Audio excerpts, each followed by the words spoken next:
Obviously, I didn't just walk out of the hospital and have, nothing at all show for that. I definitely had to do some work.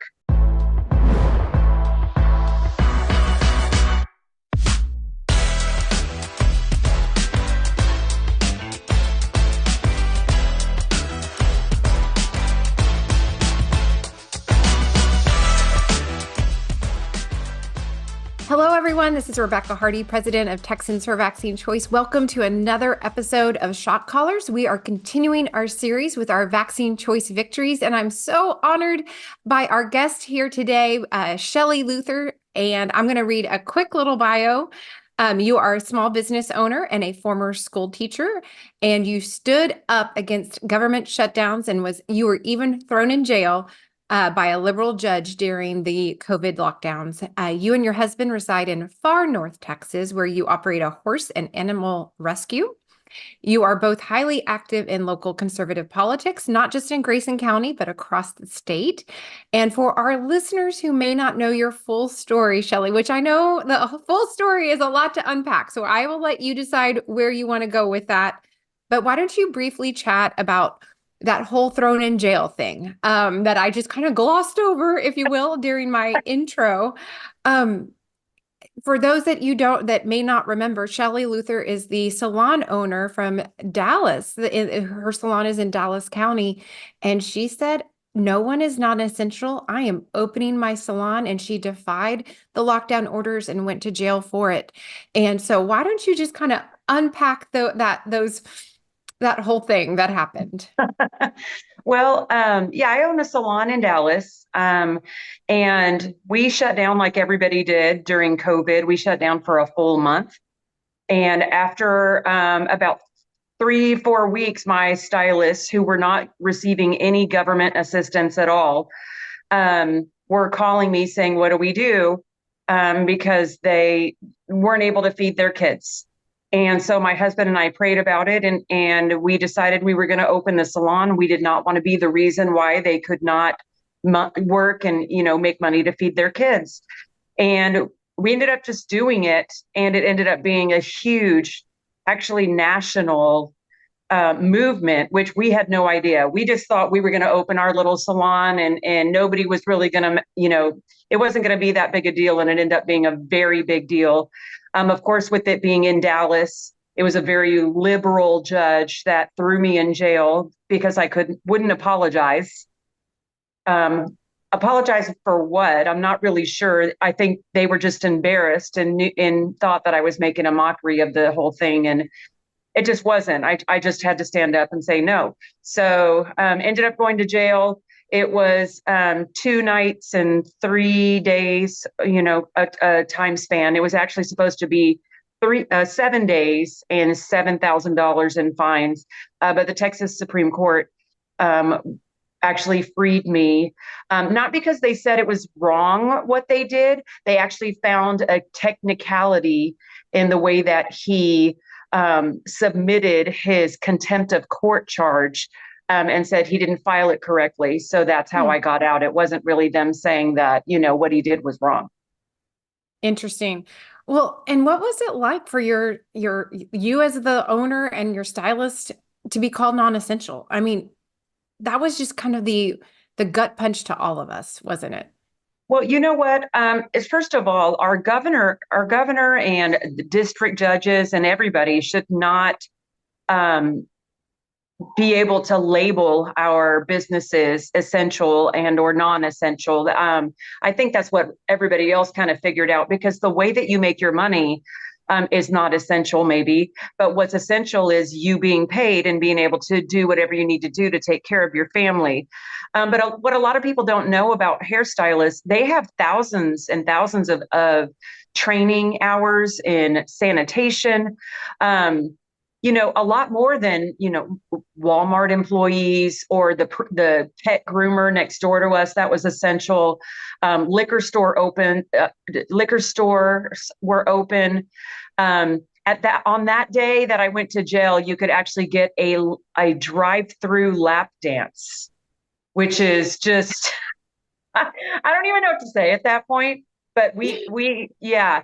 And so there was a lot of things that just weren't making sense. And I honestly, if you follow the money, it was very easy to see why some businesses were considered essential and some not.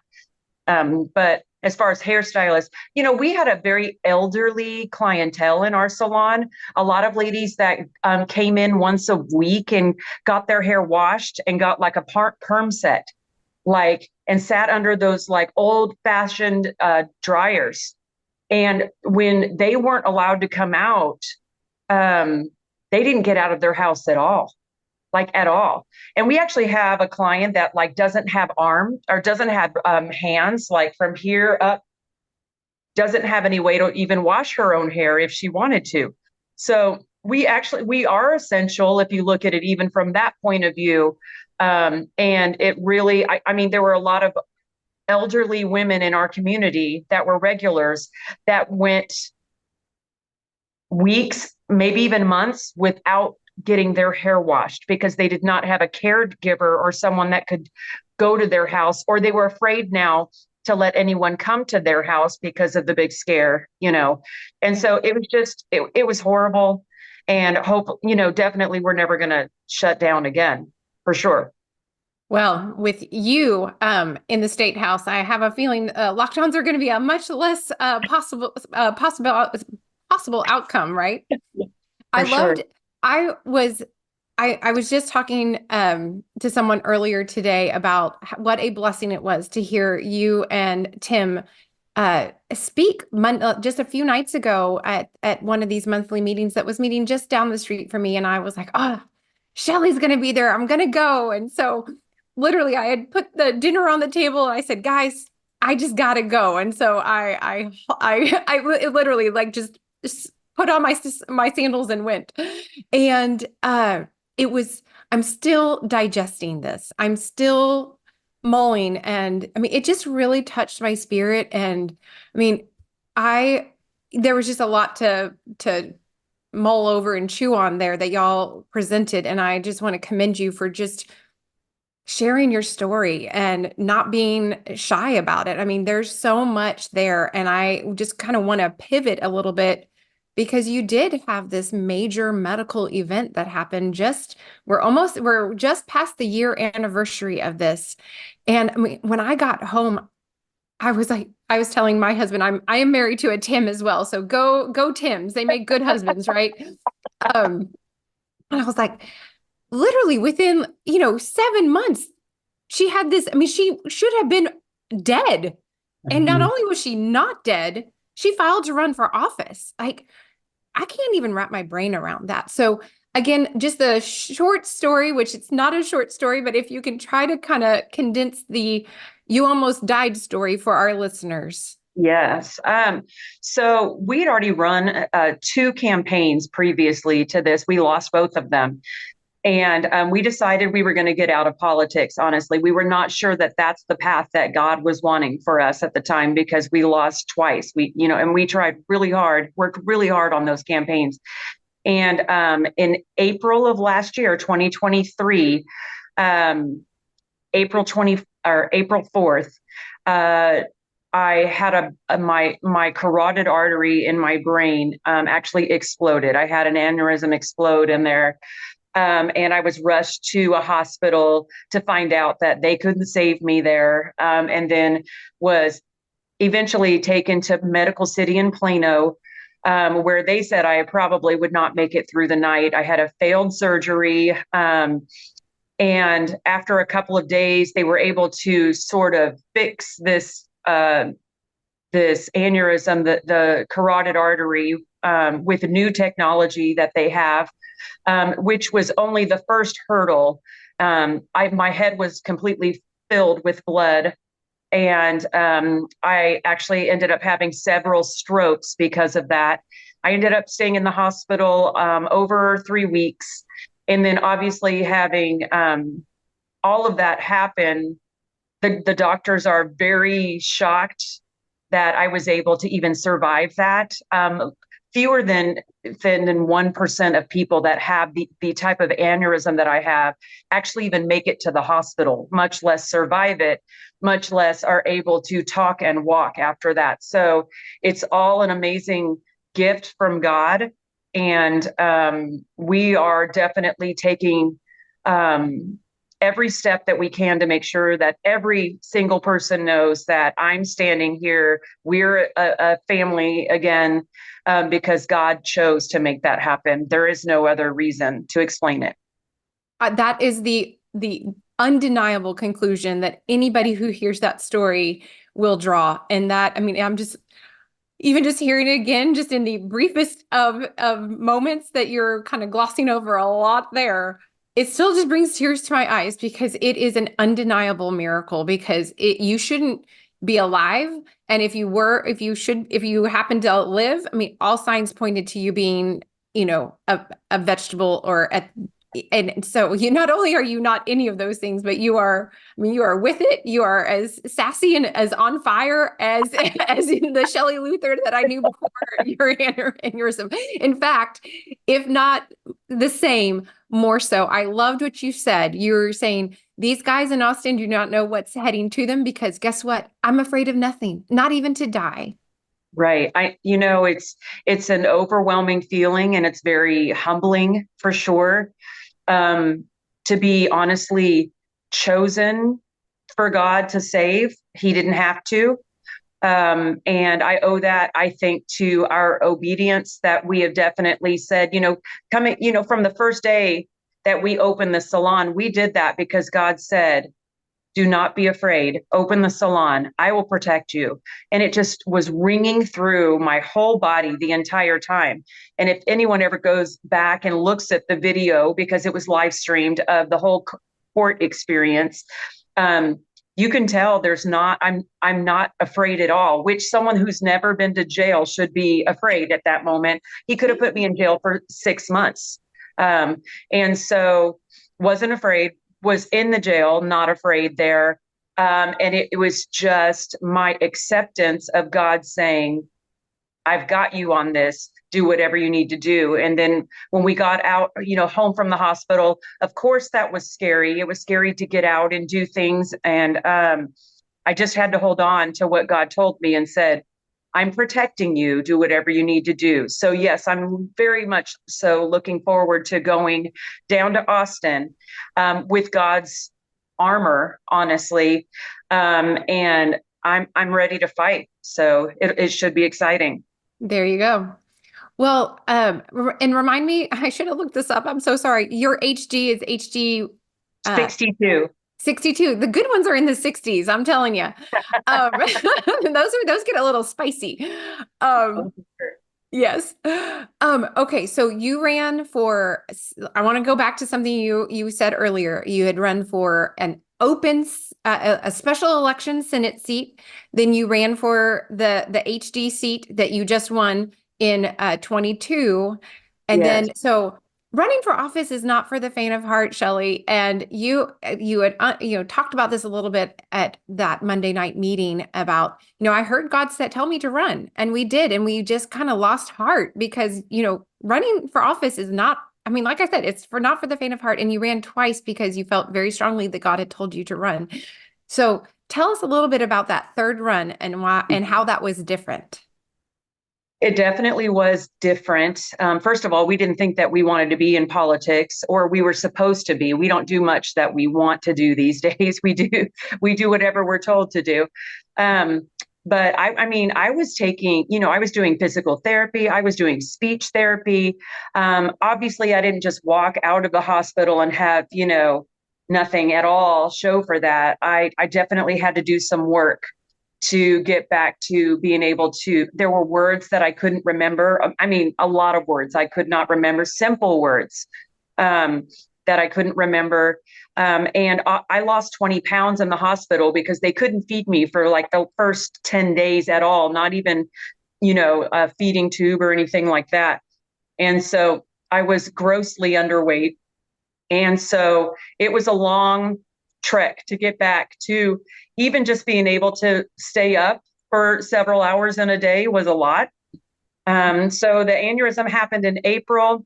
We got home and it was the very end of April, the very end of April.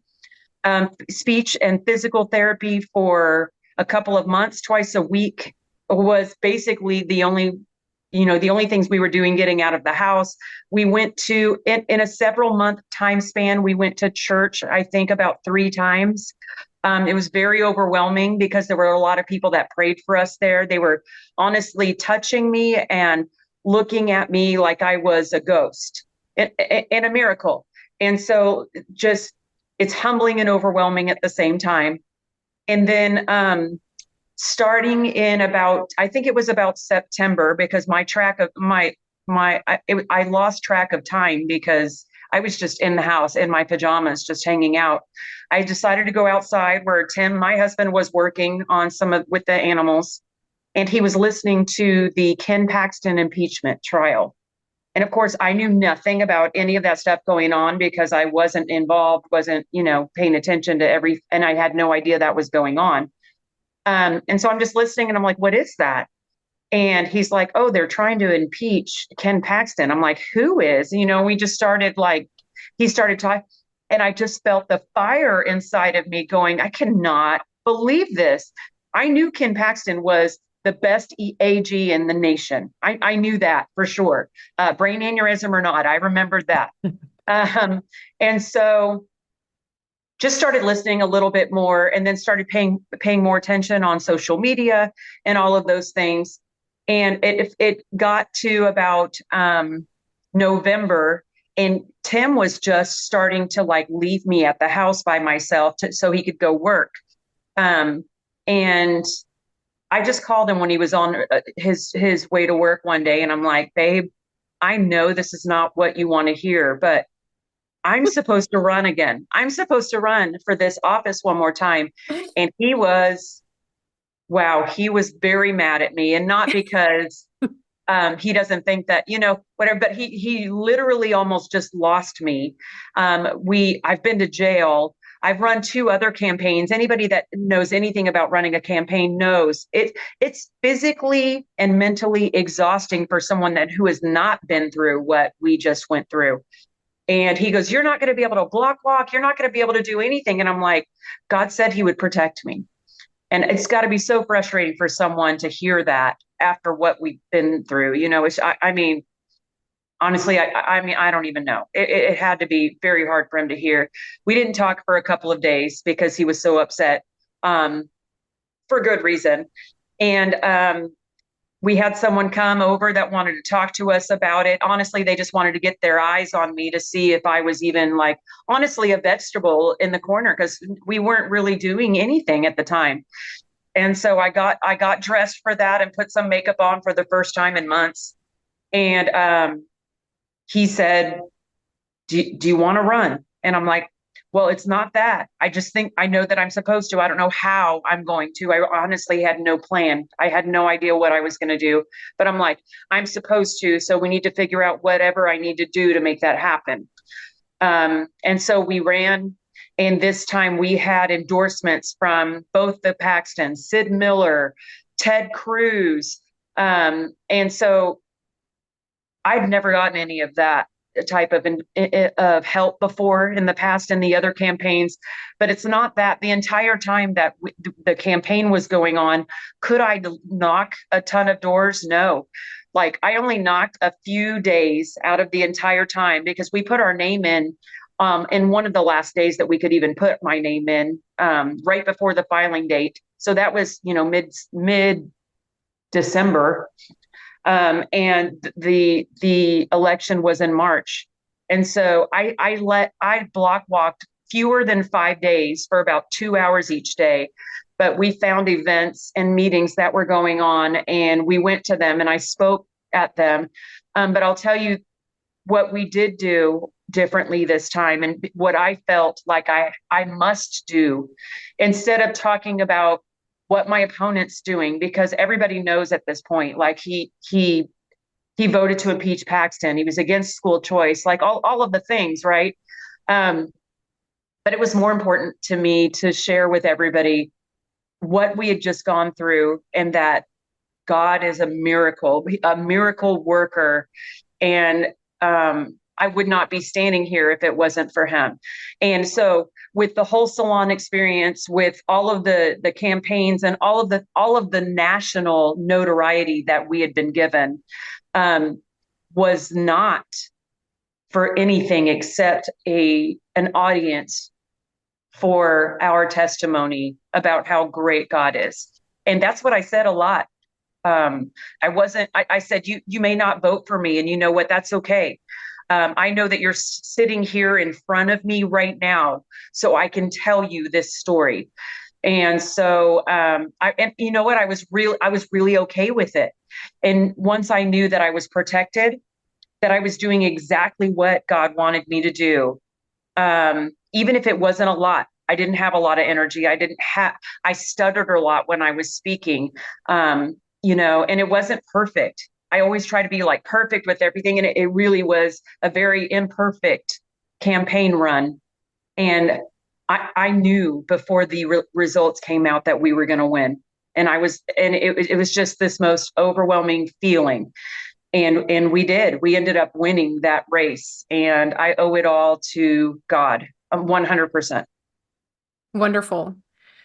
Oh, I just want to, I feel like we should end the interview right here, but because that really is just such a testimony. And I just love your just dedication to saying, you know what, to God be the glory, win or lose. I just need this story to be told because that's more important than any campaign. So just want to commend y'all for being just so obedient to listening and doing. So well done.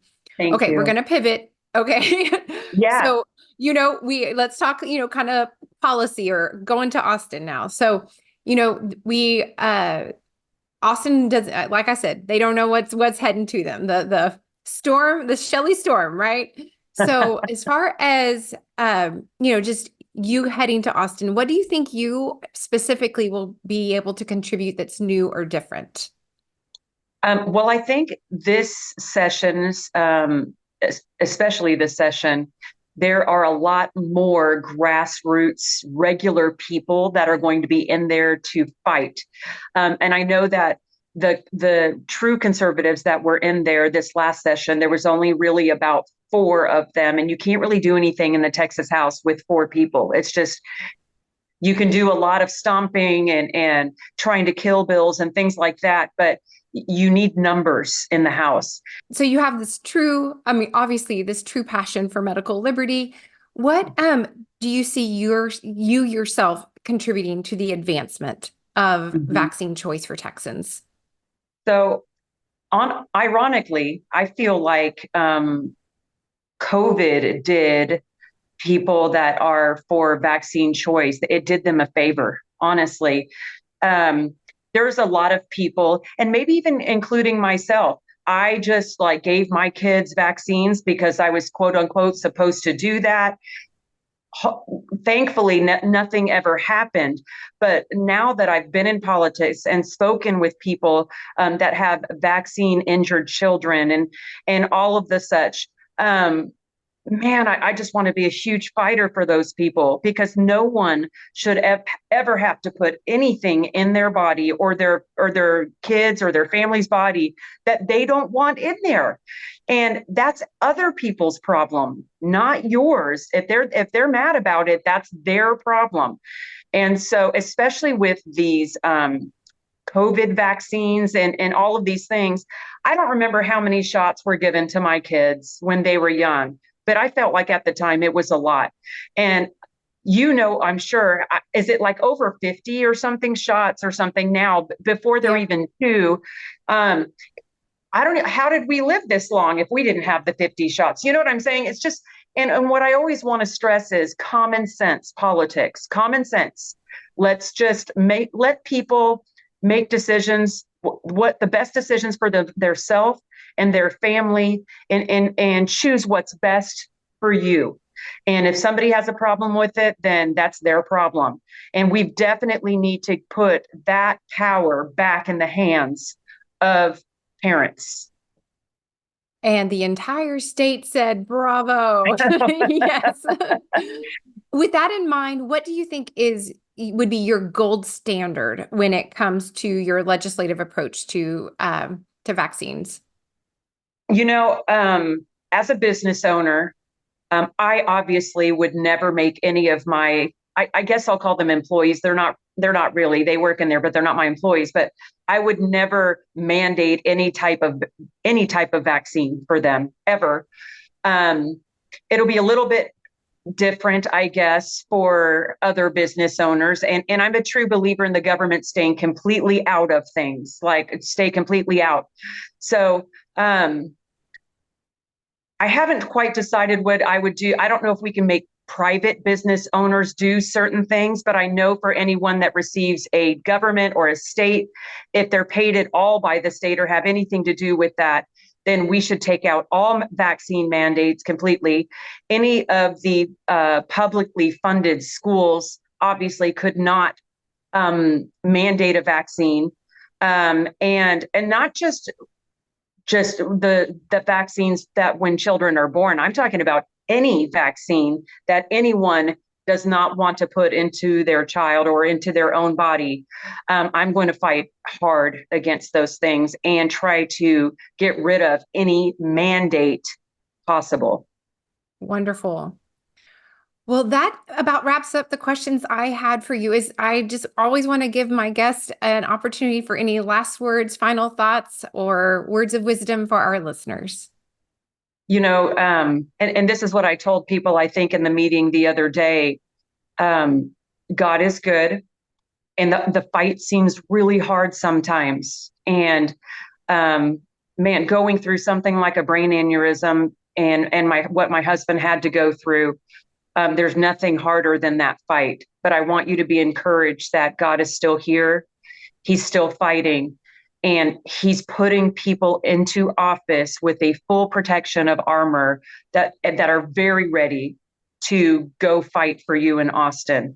So come to Austin, be involved, get as much information as possible. Visit, call your representatives, and make sure that you're doing everything that you possibly can do. So those of us that did make it into Austin could do the best work for you.